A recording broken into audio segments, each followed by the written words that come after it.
So most people solve this question like 4 minus 1 is equal to 3, right? Now 3 times 3 is equal to 9. Now 9 divided by 9 is equal to 1, right? But this answer is not correct. This answer is completely wrong. So now let's solve this problem correctly by using a PEMDAS rule, right?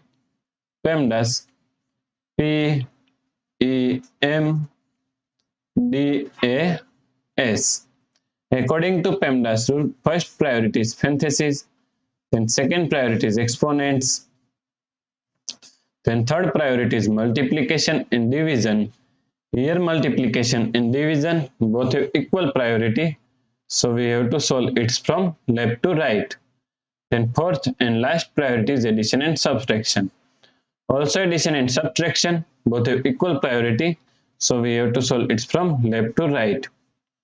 So in this question, here we have one division, here multiplication, and here we have one parenthesis.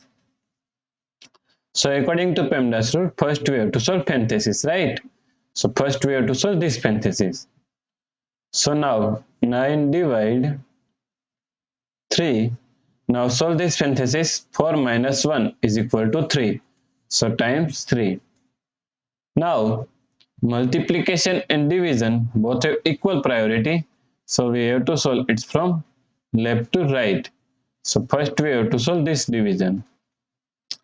So 9 divided by 3 is equal to 3 times 3. So now 3 times 3 is equal to 9. So the correct answer is 9, right? If you like this solution, please like, share and subscribe Virakti Education YouTube channel, and also do not forget to comment your answer. Thanks for watching this video.